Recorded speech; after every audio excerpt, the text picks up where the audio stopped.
결혼할 때 프로포즈 받아보셨습니까? 옆에 있는 남편을 보시는 건 뭐죠? 저는 저희 아내를 안 쳐다보려고 그래서요. 여러분 프로포즈 받아보시면 어떻습니까? 뭐 바로 대본에 대답하는 분도 계시지만 때로는 고민하지 않습니까? 프로포즈 받으면 이 남자가 프로포즈를 했는데, 이 여자가 나에게 프로포즈를 했는데 이게 나한테 맞는가? 이 남자가 맞는가? 이 여자가 맞는가? 좀 고민하지 않습니까? 그리고 나서 한 일주일 뒤에 또 뭐 하루 뒤에 3일 뒤에 대답을 하겠죠. 제가 지난주에 여러분에게 예수님의 프로포즈를 드렸습니다. 너는 나에게 무엇이냐? 나는 너에게 무엇이냐? 이런 질문을 드렸습니다. 여러분 한 시간 동안 어떻게 예수님의 질문 가운데 어떻게 반응하고 대답하셨습니까? 예수님이 여러분에게 어떤 분이십니까? 예수님이 여러분에게 어떤 분으로 다가오셨습니까? 또 한 주간 삶을 살면서 예수님이 여러분에게 어떤 영향력과 어떤 은혜를 허락해 주셨습니까? 사실 이 질문은 끊임없이 우리가 고민하고 질문해야 될 부분입니다. 왜냐하면 무리와 구경꾼에 있었던 이들이 예수님을 따라가고 그리고 예수님의 제자가 되고 예수님을 위한 헌신하는 하나님의 백성이 되기 위해서는 한 가지 시작점이 필요한데, 그 시작점이 무엇이냐면 예수 그리스도의 그 질문 앞에 고민하고 고백하는 것, 거기서부터 시작이 되는 것입니다. 예전에 그냥 막 내 마음대로 내 뜻대로 막 살았던 이들이 예수 그리스도의 질문 앞에 너희는 나를 누구라고 생각하느냐, 이 질문 앞에 진지하게 솔직하게 대답할 때 그때부터 우리 새로운 삶이 시작된다는 것입니다. 오늘 말씀에서도 예수님께서 제자 베드로에게 물어보죠. 너는 나를 누구라 하느냐? 아마 그전에는 여러 소문을 들었기 때문에 세례요한이다, 엘리야다, 예레미야다, 그 밖에 다른 선지자라고 이야기했을 텐데 예수님께서 물어보죠. 너한테 나는 누구냐? 너한테 나는 도대체 누구냐? 라고 질문했을 때 베드로는 거침없이 주님은 그리스도시고 살아계신 하나님의 아들입니다 고백합니다. 한번 따라해 볼까요? 주는 그리스도시요 살아계신 하나님의 아들입니다. 아멘. 베드로의 직업이나 성격이나 백그라운드를 보면 이가 이렇게 대답하기 쉽지가 않은 것을 우리 이미 잘 알고 있습니다. 성격도 그렇고요, 그의 직업도 그렇고, 이렇게 영적으로 심오한 질문에 대답하기에는 좀 부족하지 않나라는 생각을 할 수도 있습니다. 그런데 오늘 말씀에 보면 베드로는 확신에 차서 예수를 그리스도로 고백합니다. 그의 환경에 상관없이, 조건에 상관없이 예수를 그리스도로 고백함으로 말미암아 그는 주님께서 그의 삶 가운데 들어오셔서 그의 인격을 주장하여 주시고 그 삶을 이끄시고 그를 주님이 원하시는 삶으로 주님께 이끌어 가시는 것을 우리는 잘 알고 있습니다. 단순히 이것은 고백으로만 끝나는 것이 아닙니다. 이것은 삶의 변화를 가져옵니다. 베드로가 삶의 변화돼서 예수님을 따르죠. 그리고 그 따름을 말미암아 그의 삶에 엄청난 그 도전과 또 그 삶 가운데 주님을 향한 헌신과 섬김이 담겨져 있습니다. 그의 직업이 어부였지 않았습니까? 그리고 제자들의 직업 보면 여러 가지 직업을 갖고 있었는데 그들의 변화가 된 것은 뭐냐? 이유가 뭐냐? 직업을 바꾼 이유가 뭐냐? 예수 그리스도를 만났기 때문에 그렇습니다. 인격적으로 체험했기 때문에 그의 직업이 달라지게 됩니다. 그리고 목적도, 그리고 삶의 방향성도 달라집니다. 대표적인 인물 사도 바울도 마찬가지입니다. 사도 바울이 어떻습니까? 전혀 다른 길, 자신의 길을 가고 있었습니다. 그러나 예수 그리스도를 만난 시가 180도 달라집니다. 예전엔 내 길을 갔던 이가 이젠 주님의 길로 삶을 방향을 바꿔버립니다. 그래서 사도 바울은 이렇게 예수를 그리스도로 고백하고 회심하는 이들을 고린도전서 1장 2절에 고백하기를 그들은 성도다. 보십시오. 고린도에 있는 하나님의 교회 곧 그리스도 예수 안에서 거룩하여지고 또 성도로 부르심을 받은 자들에게, 즉 편지를 쓰는데 지금 말하기를 성도가 누구냐? 거룩해짐을 받은 자들. 거룩해짐은 뭡니까? 구별되어 있다는 것이죠. 그러니까 성도의 의미가 다른 말로 하면 죄에서 구별되어 하나님의 백성이 되었다는 뜻입니다. 성도는 거룩한 무리로서 죄에서 구별되어 하나님의 백성이 되었다는 것입니다. 신약 성경에서는 이 성도를 그리스도를 믿는 사람이라 여러 번 이야기를 합니다. 그러니까 그리스도를 믿는 사람은 구별됐다는 것이죠. 어디서 구별됩니까? 죄에서 구별됐다는 것입니다. 죄에서 구별됐다는 의미는 이제는 예전의 죄의 종노릇하고 그리고 노예의 노릇하는 것이 아니라 이제는 하나님의 자녀로 하나님의 뜻대로 하나님의 중심으로 예수 그리스도의 제자가 되어서 하나님의 뜻대로 살기를 작정한다라는 것입니다. 이 작정한다는 것은 삶의 그 환경이 완전히 바꿔버리는 것인데요. 마치 이런 겁니다. 신부가 신랑한테 시집간다고 그러지 않습니까? 시집간다는 의미가 뭡니까? 예전에는 신부로서, 딸로서, 또는 한 여자로서 한 가정에 살던 이가 예전에 있던 가정의 문화와 생활 습관과 그것들 다 버리고 신랑의 가정의 가문에 속하겠다라는 것이죠. 그러니까 지금은 조금 결혼의 개념이 좀 달랐지만 예전에는 그런 개념으로 시집 갔다라고 얘기하지 않습니까? 왜냐하면 예전에 그건 다 버리는 겁니다. 지금 여기에서 예수님의 제자가 되겠다고 그리고 예수를 그리스도로 고백하는 이들은요, 그들의 삶 가운데 결단이 있는 겁니다. 어떤 결단이냐? 그 전에 살았던 예전의 모양들은 버린다는 것입니다.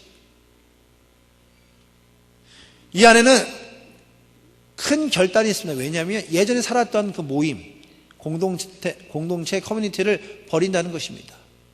왜냐하면 유대인들에게 예수를 믿는다는 것은 그 공동체에서 벗어나야 됩니다. 직업이 있다던가 또는 직장이 있거나 또는 사업을 갖고 있어도 예수 믿는다라고 이야기하면 그 뒤로 사업을 할 수가 없습니다. 유대인의 박해로 인해 사업을 할 수가 없습니다. 직장 다녀도 학교를 다녀도 내가 예수를 믿습니다라면 그것을 버리고 가야 됩니다. 예수를 믿고 예수를 따른다는 것은 그 전에 가지고 있던 모든 기득권과 가지고 있던 것은 다 버리고 포기하고 따른다는 것입니다. 그렇기 때문에 삶의 변화와 완전히 변화된 삶을 의미하는 것이죠. 그렇게 삶의 변화되기 때문에 그리스도인에게는 확실한 성도의 정체성, 모양이 있어야 됩니다. 이런 성도의 모양 하면 어떤 모양을 그리십니까? 그 성도의 모양을 가지고 있어야 된다는 것입니다. 성도로서 확실한 정체성이 있는 이들이 그리스도의 뜻을 따라 살아감으로 말미암아 이 땅 가운데 변화된 그리스도인, 그리고 이 땅을 변화시키는 능력 있는 그리스도인이 된다는 것입니다. 이것을 요즘 말로 하면 성도의 그 스타일이나 품격이 있어야 된다는 거죠. 예를 들어서 어느 동네면 어느 동네의 스타일, 달라스 스타일 있지 않습니까? 텍사스 하면 텍사스 카우보이 모자를 쓰거나 부츠를 신거나 스타일이 있지 않습니까? 마찬가지로 성도면 성도 나름대로의 모양이 있어야 된다는 것입니다. 좀 더 괜찮은 말이라고 할까요? 그러면 품격이 있어야 된다는 것이죠. 품위와 격조가 있어야 된다는 겁니다. 그리스도인 하면 그리스도인의 모양이 있어야 되는데 그 모양 안에는 품격이 있는, 다른 이들이 봤을 때 그리스도인, 성도, 교인, 하나님 믿는 사람, 이란 그림과 모양이 있어야 된다는 것입니다. 그 모양이, 그 품격이 자연스럽게 다른 이들에게 보여지고, 그래서 하나님의 모습을, 예수 그리스도의 복음을 전할 수 있는 것이 바로 성도의 품격이라는 것입니다. 성도의 품격을 갖고 있는 이들은 그들이 바라보는 방향성도 다를 것이고 또 복의 그 품격도 다릅니다. 한국 사람들이 복을 얼마나 좋아하시는지 아십니까? 여러분, 한국에 무당이 몇 명이나 있을까요? 혹시 무당이랑 친하셨던 분 계세요? 몇 명이나 무당이 있을까요? 여러분이 아는 무당 몇 명 되십니까? 한국의 무당이 한 30만 명 된답니다. 제가 한 기사를 보니까 30만 명, 그리고 역술인도 한 30만 명, 도합 한 60만 명 정도는 된다고 합니다. 목회자를 카운트할 때 한 4만 명 정도 된다고 합니다. 목회자 4만 명인데 역술인과 무당이 60만 명이면 목사 한 명에 무당이 10명이 넘는 거죠. 그러니까 교회가 하나 있으면 점집이 무당이 10개가 있는 거와 동일합니다. 근데 거기에 쓰는 금액이 얼마냐? 한국 돈으로 약 4조 원을 쓴답니다. 그러니까 복비라고 그러죠. 복비로 4조 원을 쓴답니다. 놀라시지도 않으시네요. 4조 원 정도에 다 갖고 계셔서 놀라지 않으시는데, 여러분, 생명이 없는 복비로 줌에 그 돈과 그리고 에너지를 사용하는데, 그래서 상상하는 것 이상으로 쓴다는 것입니다. 생명력이 없습니다. 아무런 가치가 없습니다. 참된 복이 아닙니다. 그런데 그렇게 열정적으로 그렇게 많은 시간 투자한다는 것입니다. 제가 한국에 있을 때 가끔 신방 가면 어떤 분들이 어려운 부탁을 해요. 목사님 어려운 부탁이 있습니다. 뭡니까? 그랬더니 이거 해주실 수 있으세요? 뭐예요? 그랬더니 목사님 저것 좀 떼어주세요 하면은 뭐 달력 뒤에 뭐 액자 뒤에 부적이 붙어 있는 겁니다. 그러니까 그 전에 이제 있던 가게를 인수해서 가보니까 부적들이 이렇게 붙여 있는 겁니다. 노란색 종이에 빨간색으로 써 있는 거 아시죠? 이렇게 붙어 있어서 못 띄는 겁니다. 왜 못 띄면은 띄었다가 만약에 재수 없으면 어떡해요? 아니 지금 계엄 예배 드리러 왔으면 예수 믿는 사람 아닙니까? 하나님께 모든 축복을 달라고 기도하고 있지 않습니까? 그렇다면 담대하게 뛰어야 되죠. 그래서 제가 그랬죠. 재수 없더라도 내가 재수 없을 테니까 제가 다 뛰겠습니다. 뛰고 태워버리고 그렇게 온 적들이 있습니다. 여러분 한국 분들이 너무 많은 복을 누리려고 해요. 그래서 그 복을 좀 많이 가졌으면 하는 사모함이 있습니다. 근데 무당에 가서 또 점집에 가서 역술인에게 부탁하는 점들이 어떠냐? 대부분 나 잘 되는 겁니다. 내 사업 잘 되고 내 자녀가 어느 대학 가야 될지, 우리 집이 어디로 이사 가야 될지, 그리고 누구랑 결혼하면 잘 살지, 누구랑 사업하면 잘 될지 다 잘 되는 겁니다. 이 땅에서 잘됨을 위해서 역순인에게 또 무당에 가서 복을 빌어 달라는 것이죠. 그 안에는 결국 모든 것이 물질이 기준이 되어버린 세상의 가치 기준에 의해서 누군가에게 자신의 삶을 의지하려고 하는 연약한 인간의 모습을 볼 수가 있습니다. 그런데 재미있는 건 오늘 참된 복의 시작을 예수님께서 우리에게 말씀해 주신대요. 참된 복의 시작이 무엇이냐? 오늘 말씀을 보니까 베드로가 주는 그리스도시고 살아계신 하나님의 아들입니다 고백하니까 그 뒤에 예수님께 말씀하십니다. 바요나 시몬아 네가 복이 있다. 네가 복이 있다. 이 복이 무슨 복이냐? 주는 그리스도시고 살아계신 하나님의 아들입니다라고 고백하면 그 안에 복이 있답니다. 조금 더 쉽게 풀이하면 예수를 그리스도로 고백하면 그 고백함이 바로 우리의 복의 시작이라고 주께서 말씀하여 주시고 계십니다. 왜 그렇습니까? 주님께서 우리의 구원자 되시기 때문에 그렇습니다. 우리의 주인 되십니다. 하나님께서 이 땅의 주관자가 우리의 아버지 되어 주십니다. 그 앞에서 나와서 주님이 그리스도시고 하나님이 나의 아버지 되신다고 고백하면 그 고백 순간순간마다 우리에게 복을 허락해 주신답니다. 그 복이 뭡니까? 영원한 복, 주님을 아는 복, 주님을 예수를 그리스도로 고백하는 복, 하나님을 아버지로 고백하는 복을 우리에게 허락해 주신다는 것입니다. 우리가 복을 받기는 쉽습니다. 어떻게 하면 복을 받을 수 있을까요? 예수를 그리스도로 고백하는 순간마다 주님께 우리에게 복을 허락하실 줄 믿습니다. 주님의 그 영적인 그 복을 누리는 우리 모두가 되기를 원합니다. 여러분 복을 많이 받고 싶으시면 날마다 고백하세요. 주님이 그리스도 되심을 믿습니다. 주님이 나의 주인 되심을 믿습니다. 하나님 나의 아버지 되심을 믿습니다. 고백하는 가운데 주님께서 주의 은혜를 허락할 줄 믿습니다. 그래서 우리가 그 복이 풍성해지면 자연스럽게 나누어지는 것이죠. 그렇게 주의 은혜를 누리는 자들은요, 오늘 말씀에 보면 주님께서 표현하기를 성도의 그 품격이라고 제가 설교 제목을 타이틀을 붙여놨는데요. 성도의 모양이 어떤 모양인가? 오늘 말씀에서는 표현하기를 오늘은 반석이다 이겁니다. 반석. 그래서 오늘 말씀하기를 18절 말씀 또 내가 내게 이르노니 너는 베드로다. 내가 이 반석 위에 내 이름을 세우니 음부의 권세가 이기지 못하리라. 그러니까 성도의 품격이 있고 성도의 모양이 있는데 반석과 같다라고 말하고 있습니다. 성도의 품격. 여러분 우리가 그림 그린 성도의 품격은 어떤 모양이어야 될까요? 반석이라고 이야기했는데 그 반석이라면 어떤 모양이면 반석과 같은 그리스도인이 될까요? 제가 한번 저희 아내랑 달라스 심포니 오케스트라가 연주하는 그 연주를 한번 간 적이 있습니다. 오랜만에 데이트라고 생각해서 둘이서 그래도 클래식을 들으려면 좀 포멀하게 입어야 되지 않습니까? 정장도 하고 그래서 자리를 예약해서 가서 앉았습니다. 많은 미국인들이 정말 점잖게 와서 자리에 앉고 음악을 듣습니다. 근데 옷은 점잖게 입고 왔는데 문제가 있습니다. 그 클래식 연주의 품격에 제가 어울리지가 않아요. 왜냐면 제가 클래식을 별로 이렇게 들어본 적이 없거든요. 여러분 2시간 음악을 듣는데요, 옷은 품격 있게 입었다 할지라도 이것이 2시간이 참 힘들더라고요. 2시간 동안 듣는데 이 품격을 유지하기 참 부담스럽다. 그 감기는 눈을 이걸 주체를 할 수가 없고 음악을 알아들어야 되지 않습니까? 핸델에 대해서 또는 베토벤에 대해서 음악을 알아들어야 되는데 음악은 나오지만 이 음악을 제가 이해하지 못함으로 인해서 참 어려움을 겪은 적이 있습니다.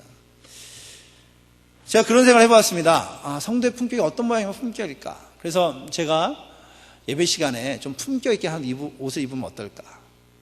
턱시도도 입고 나비 넥타이를 메고. 제가 어떤 권사님께 제가 여쭤봤어요. 권사님, 제가 나비 넥타이를 메고 예배를 드리면 어떨까요? 근데 권사님이 대답을 안 하세요. 아니, 제가 이게 나비 넥타이가 지난번에 권사님이 나비 넥타이를 멋지게 하고 오신 분이 계셔서 권사님처럼 이렇게 멋진 나비 넥타이를 메고 예배하고 설교하면 어떨까요? 그랬더니 그 권사님께서 뭐 하세요 라고 얘기하는데 그 대답을 이렇게 썩 이렇게 밝지는 않으세요. 그래서 저는 이제 나비 넥타이면 약간 더 클래시컬하고 좀 품이 있어 보이지 않겠습니까? 그래서 나비 넥타이 보고 사랑하는 성도 여러분 이렇게 예배하면 품격 있을 것 같아서 나비 넥타이를 메고 와볼까? 1부부터 3부까지 나비 넥타이를 메고 설교를 하면 어떻게 성도들이 반응할까? 그러다가 또 담임 목사님 안 계시니까 이제 막 나가는구나. 나비 넥타이도 메고 그러다 아예 나비 띠도 하지 이럴까봐 결국 포기를 했습니다. 다음 주에 메고 올까요? 그런데 또 생각해보면 그러면 언어를 백악관이나 청와대에서 사용하는 언어들을 사용하면 좀 품격이 있을까? 아니면 아마 저희처럼 이제 사역을 하다가 한국에 방문하게 되면 만약에 설교할 기회가 되면 저처럼 이제 전에 사역했던 곳에 가서 인사하고 만약에 말씀을 전하면 성도들이 기대함이 있습니다. 어떤 기대함이냐? 저분이 분명히 한국말을 안 할 것이다. 한국말을 해도 조금 좀 수준 있게 사랑하는 성도 여러분, Good morning, How are you? 이런 식으로 하지 않을까. 그래서 그러면 제가 설교 시간에 사랑하는 성도 여러분, 성도들은 품격이 있어야 됩니다. 이렇게 하면 품격이 있어질까? 여러분 만약에 몇만 불짜리 양복을 입었다고 품격이 된다면 우리 다 몇만 불짜리 옷을 입어야겠죠. 아니면 우리가 정말 언어가 고급스럽고 아니면 정말 버터 바른 그 언어들을 사용해서 품격이 있다면 우리가 그렇게 사용을 해야겠죠. 근데 예수님께서 말씀하시기를 우리의 겉모양, 우리의 언어 이런 것들이 아니라 우리에게 말씀하시기를 너희의 고백 위에 내가 세우겠는데 그 고백 바로 반석이라는 그 고백 위에 반석이라는 그 위에 죄를 세우겠다. 다시 말하면 성도의 품격은 반석처럼 견고한 고백 그 위에 세우겠다고 약속하고 있습니다. 다시 말하면 성도의 품격은 반석 같아야 된다는 것입니다. 여러분 반석 어떻습니까? 쉽게 얘기하면 여러분 그랜드 캐년을 이렇게 생각하시면 됩니다. 큰 아주 바위 같은 그 어떠세요? 웅장하지 않습니까? 그 반석은 변함이 없지 않습니까? 흔들림이 없습니다. 늘 자리를 지키고 있는 것이 반석입니다. 반석은요 어떤 환경과 어떤 그 공격에도 흔들림 없는 것이 바로 반석입니다. 세월이 지나도 어떤 어려움이 있어도 그 자리를 지키고 유지하는 것이 반석입니다. 그랜드 캐니언 방문하면 처음에 그 그랜드 캐니언을 처음 보면 다들 공통적인 감탄사가 나옵니다. 그게 뭡니까? 우와. 보고 나서 우와입니다. 만약에 내년에 또 가서 보면 우와. 왜냐하면 그 광경은 이루 말할 수가 없어요. 너무너무 위대해서 그 가운데 하나님을 찬양할 수밖에 없는 그 광경을 보게 됩니다. 바로 그 반석처럼 늘 그 자리에 있고 사람들의 방문을 통해서 감동을 주는 그 그랜드 캐니언 같은 큰 반석처럼 믿음의 성도들이 반석이 되어야 된다라고 말하고 있습니다. 예수를 주인으로 모신 성도들이 얼마나 단단한지 얼마나 강한지 음부의 권세도 이길 수 없다라고 말씀하고 계십니다. 너무너무 단단하고 견고해서 음부의 권세가 우리를 흔들어 넘어뜨릴 수가 없다라고 말하고 있습니다. 그렇습니다. 그리스도인은 반석입니다.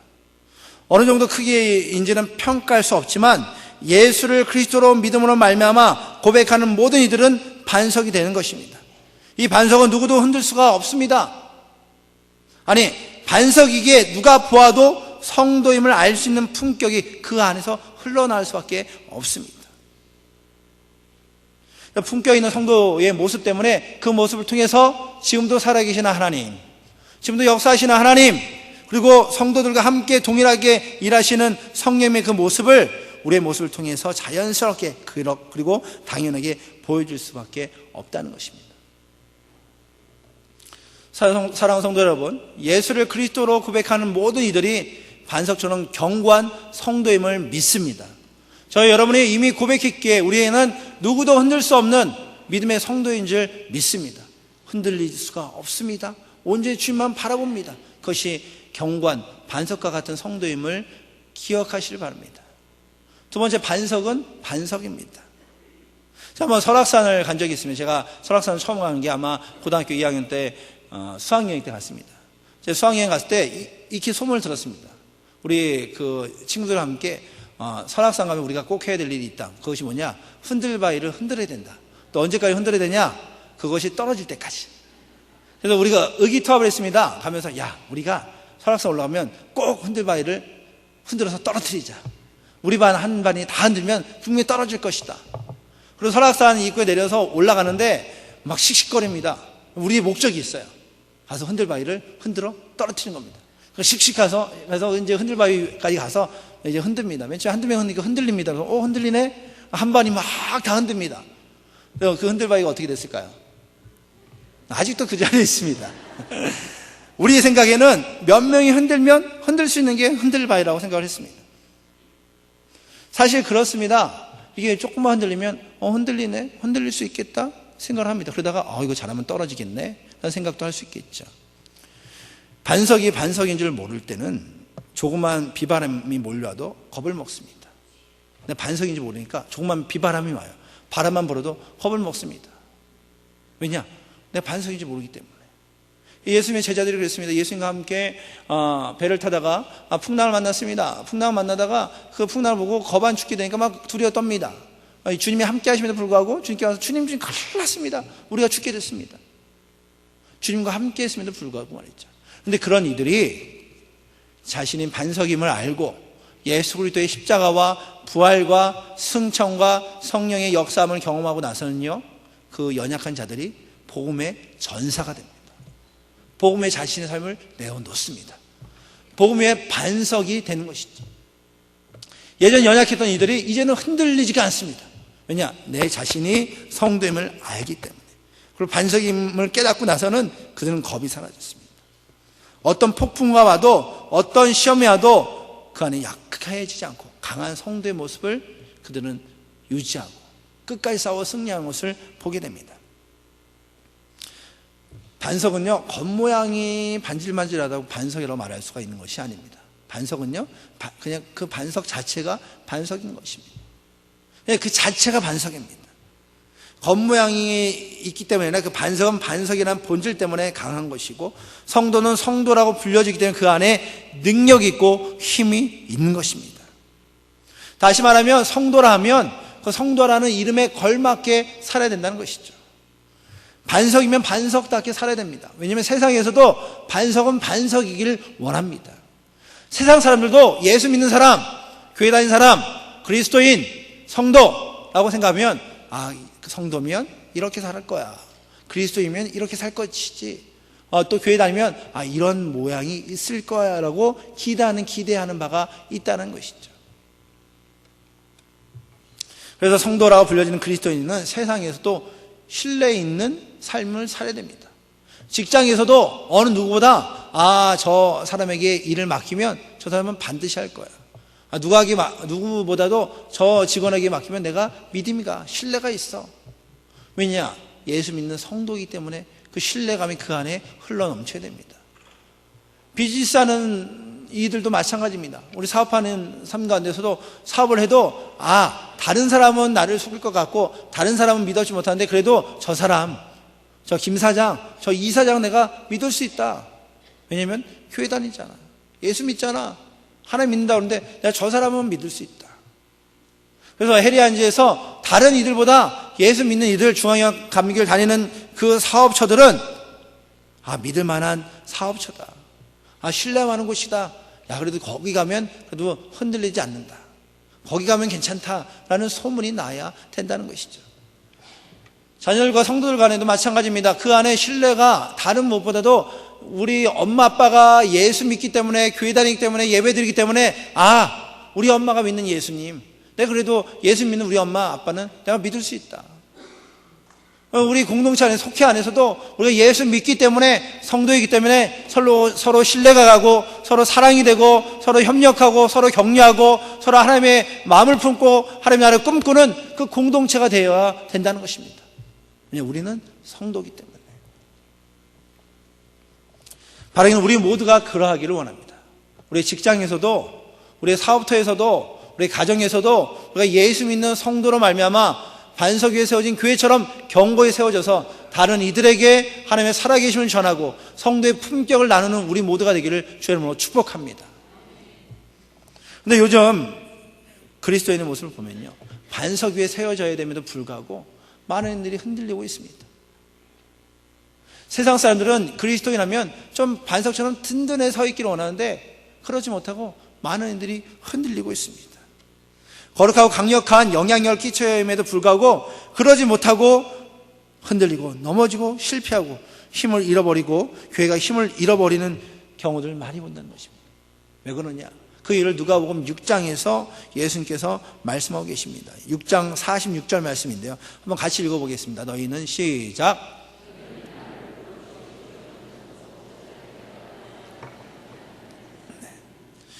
주여 주여 하는데 어짜여 나의 말하는 것을 행차하느냐.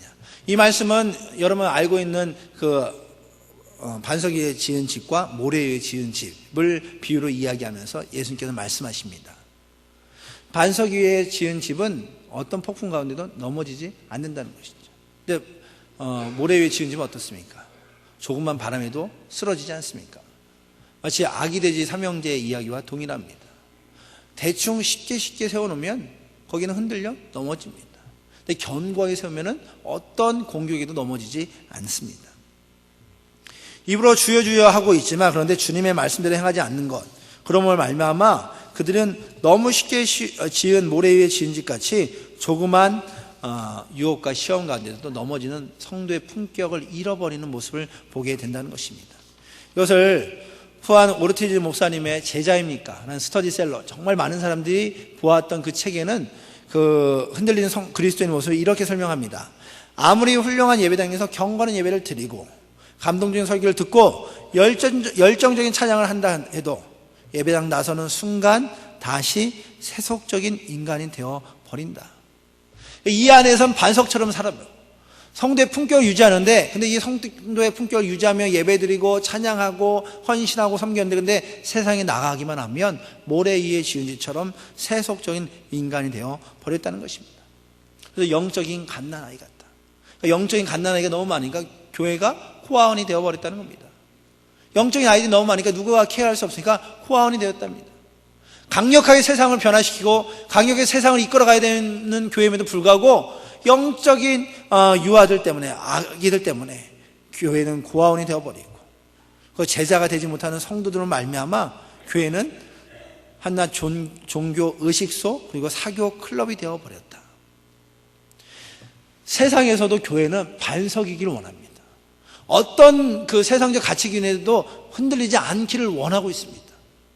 근데 교회 안에 있는 이들도 성장하지 못하고 연약해서 세상에서 영향력 있는 든든한 반석과 같은 그리스도인이 되지 못하고 있다는 것입니다. 현 시대의 세상에는요, 물질주의가 판을 치고 있습니다. 모든 기준이 물질입니다. 물질 때문에면 내 몸도 팔고 내 자녀도 팔고 내 가정도 팔아버리는 시대가 되었습니다. 근데 그런 물질주의가 팽배한 시대의 그 가치관이 교회 안에까지 들어왔다는 것입니다. 교회 안에 들어와서 예배를 드리는 것도, 그리고 찬양을 하는 것도, 기도를 하는 것도 다 나를 위해, 내가 잘됨을 위해. 오르티즈 목사님은 이런 성도들을 내가 복음만 붙잡고 있다. 그러니까 나 잘되는 복음. 그러니까 나만 잘되면 세상의 복을 사모하는 성도들을 인해서 참된 제자로 살지 못함을 인해서 그들이 모래 위에 지어진 집처럼 세상에서 넘어지고 세속적인 인간이 되어버린다 라고 한탄을 하고 있습니다. 여러분의 모습은 어떤 모습을 하고 있습니까? 반석 위에 세워진 집처럼 견고한 그리스도의 모습을 하고 계십니까? 아니면 내가 복음으로 충만해서 모래 위에 지어진 집처럼 조금만 세상의 이야기, 조그만 세상의 유혹, 세상에 바람이 불면 넘어지고 실패하고 계십니까? 주님께서 우리에게 말씀하시기를 반석과 같은 성도가 되기를 원하고 계십니다. 특히 이 시대가 유혹이 많으면 많을수록 우리에게 요청하기를 너희가 반석이 되라. 시대 가운데 반석이 되라. 그래서 성도가 성도의 모습을 보여주는 바로 반석과 같은 성도가 되어서 다른 이들에게 강하고 담대하고 견고한 그리스도의 모습을 보여달라라고 우리에게 요청하고 있습니다. 그러기 위해서 필요한 것이 있습니다. 그것이 뭐냐면 세상의 가치 기준이 우리 안에서 벗어나기 위해서 우리 안에 주님의 말씀으로 채워져야 됩니다. 오늘 베드로가 주님의 음성을 듣지 않습니까? 주님의 말씀을 듣습니다. 그리고 주님께서 말씀하시는 명령을 듣습니다. 그리고 그것을 말씀을 붙잡음으로 그는 승리하게 됩니다. 그래서 말씀이 들어오면 말씀이 우리가 변화가 되기 위해서 우리 안에 말씀에 찔림이 있어야 됩니다. 이건 어떻습니까? 말씀이 그냥 꿀처럼 달기만 하면 그 꿀처럼 달기만 한 것을 원하게 되면 그건 우리 안에 영향을 끼칠 수가 없습니다. 꿀처럼 단데 먹으면 먹으면 좋은데 먹고 나서 내 마음에 들어오면 조금 찔림이 있는 겁니다. 부딪힘이 있는 겁니다. 왜냐? 반석 위에 돌 위에 글자를 새긴다고 생각해 보십시오. 돌 위에 글자를 새기는데 쉽게 쓰겠습니까? 돌 위에 만약에 붓으로 먹물로 만약 글자를 쓴다. 그럼 어떻습니까? 쓸 땐 쉽죠. 그런데 비바람만 보면 쑥 지나가 버립니다. 근데 믿음의 성도라면 우리가 반석과 같은 성도의 품격을 유지한다면 말씀이 들어와서 우리의 마음판에 새겨져야 됩니다. 마음판에 새겨짐으로 인해서 그 말씀이 우리 삶의 가치고 기준이 되어야 된다는 것입니다.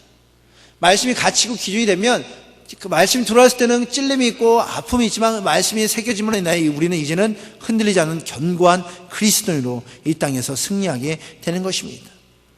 그런 고민과 그런 찔림이 있으면 그 고민과 진지한 고민과 찔림을 말미암아 삶의 변화가 옵니다. 대표적인 얘기가 삭개오입니다. 삭개오가 주의 말씀을 사모했습니다. 말씀을 들었습니다. 주님과 교제했습니다. 얼마나 풍성하고 좋습니까? 근데 이 말씀을 듣다 보니까 그 안에 찔림이 있는 겁니다. 자신이 잘못했던 부분이 있으니까 나중에는 잘못된 건 다 토해냅니다. 주님, 제가 잘못했습니다. 내가 내 재산의 절반을 팔겠습니다. 그리고 내가 빚진 게 있으면 내면화 갚겠습니다. 왜? 찔림이 있었던 겁니다. 찔림이 있으니까 그 찔림대로 삶을 사는 겁니다. 이런 생각을 해보십시오. 삭개오가 변화된 삶을 가지고 이제 그 지역을 섬겼다고 생각해 보십시오. 많은 이들에게 견고한 그리스도인의 이름을 보여줬을 것입니다. 바로 우리의 모습이 이래야 됩니다. 여러분, 주의 말씀을 사모하십시오. 말씀이 너무너무 달콤해서 먹을 때마다 그 말씀이 아멘 아멘이 되고 말씀이 너무너무 좋아서 말씀 듣는 것을 즐겨할 수 있도록 은혜를 사모하십시오.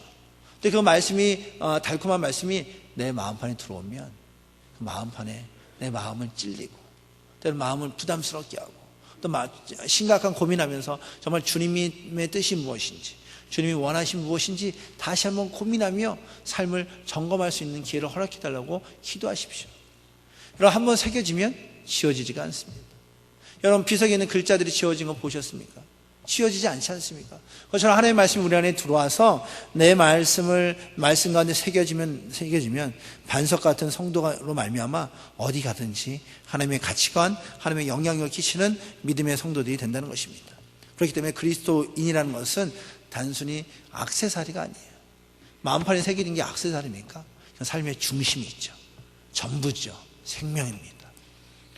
그래서 참된 성도의 품격은 마치 마리아처럼 예수의 말씀을 듣고 물 앞에서 말씀 막 듣다가 너무 감격하고 은혜에 대해서 자신의 옷값을 주님 앞에 발 앞에 깨트리며 그 앞에 무릎 꿇는 바로 그 겸손의 모습이 바로 참된 성도의 모습입니다. 또 참된 성도의 모습은 예수님의 제자들처럼 불가능한 것 같고 할 수 없는 것 같지만 그러나 주님께서 행하시면 물고기를 들고 또는 빵을 들고 나가 5,000명을 먹고 마실 때 순종하며 섬겼던 바로 제자의 모습이 바로 참된 성도의 모습입니다. 또 참된 성도의 모습은 나는 죄인이라 구원받지 못할 것 같은데 그런데 베드로의 메시지를 듣기 위해서 가족과 친구들을 초청하며 베드로의 발 앞에 무릎 꿇고 주님 나에게 말씀하여 주시옵소서 내가 말씀을 듣겠나이다라고 사모했던 고넬료처럼 바로 영혼을 주님께 인도하고 함께 주의 은혜를 사모하는 이들이 참된 성도의 모습인 것입니다. 여러분 어떻습니까? 여러분 품격 있는 성도십니까? 정말 품격 있는 성도의 품격 유지하고 계십니까? 여러분의 신앙이 정말 반석과 같이 견고하여서 누구의 유혹도 흔들리지 않는 그런 믿음의 성도로 삶을 살고 계십니까? 이번 한 주간 성도의 품격 유지하며 살면 우리 모두가 되기를 원합니다. 우리 가정에서도, 직장에서도, 또는 사업터에서도, 학교에서도 성도의 품격을 유지하며 우리의 삶을 통해서 그리스도의 살아계심을 드러내고 나타내는 우리 모두가 되기를 원합니다. 그것을 위해 기도하십시오. 또 그것을 위해 하나님의 말씀을 삼으십시오. 이 시간 함께하여 주셔서 주의 그 강력한 은혜를 사모하는 모든 성도들 가운데 마음판에 주의 말씀을 새겨주실 것이고 그 말씀 붙잡고 이 땅에서도 거룩한 가치관으로 승리하는 우리 모두로 만드실 줄 믿습니다. 이번 한 주간 거룩한 성도로서 성도의 품격을 유지하며 하나님께 영광 돌리는 우리 모두가 되기를 주님은 축복합니다. 기도하겠습니다. 우리 말씀을 생각하며 함께 잠시 삶을 점검하며 기도하기 원합니다. 여러분 삶을 한번 생각해 보십시오. 여러분 삶 가운데 내가 정말 성도의 품격을 유지하며 살았는가? 정말 견고하고 흔들리지 않는 성도로 살아가고 있었는가? 아니면 모래에 지은 지처럼 조금의 유혹이 있을 때, 조금의 시험이 있을 때 넘어졌던 그런 연약한 존재가 아니었는가? 우리가 말씀을 기억하며 주의 도우심을 구하며 성령님의 도우심을 구하며 잠시 합심하여 기도하겠습니다. 함께 기도합니다.